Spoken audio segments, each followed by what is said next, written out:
আসসালামু আলাইকুম রহমতুল্লাহি ওয়া বারাকাতুহু। শুরুতে যে ভিডিওটা প্লে করেছি আপনারা অনেকেই বুঝতে পেরেছেন, অনেকে বুঝেন নাই। আমার কাছে মনে হয় পুরো বাংলাদেশ এই সম্পর্কে জানা প্রয়োজন। বুয়েটের মধ্যে একজন মুসলিম নারীকে একজন হিন্দু যুবক অচেতন করে তাকে ধর্ষণ করেছে। সেই নিউজটা কোনো মিডিয়াতে আসে নাই এবং প্রশাসন প্রকাশ্যভাবে এই হিন্দুদের পক্ষ নিচ্ছে। ঠিক তেমনইভাবে যেমনভাবে গাজীপুরের ছোট্ট নাবালেক মেয়ের বিপক্ষে নিয়ে পোস্ট করেছিল, আজকে পুরো বাংলাদেশে পরিকল্পিতভাবে মুসলিম নারীদেরকে ধর্ষণ করা হচ্ছে। সেখানে আমাদের মিডিয়া চুপ এবং আমাদের প্রশাসন ভারতের দাসত্ব, ভারতের গোলামে, ভারতের তাবেদারে তারা নিযুক্ত। আমি আমার বুয়েটের সকল মুসলিম সকল ছাত্র ভাইদেরকে আমি স্যালুট জানাই।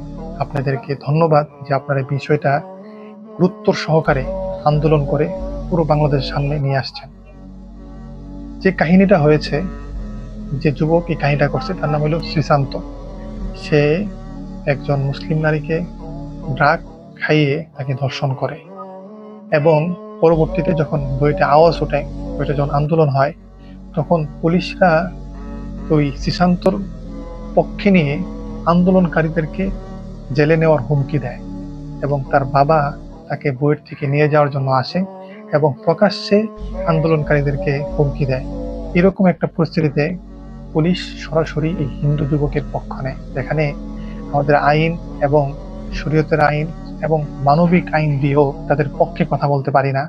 সেই জায়গায় স্পষ্ট একজন ধর্ষককে আমাদের প্রশাসন সেফ এক্সিট দিচ্ছে।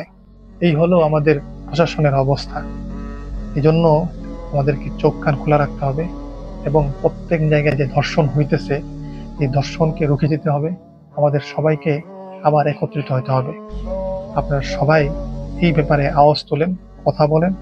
আল্লাহ তাআলা আমাদের সবাইকে ঐক্যবদ্ধভাবে এটার মোকাবেলা করার তৌফিক দান করুন। আমি এরকম সামাজিক ভিডিও বানিয়ে থাকি। যদি আপনাদের ভালো লাগে থাকে তাহলে এই যাত্রায় আমাদের সহযোগী হতে পারেন। লাইক, শেয়ার, কমেন্ট করে। আসসালামু আলাইকুম, আল্লাহ হাফেজ।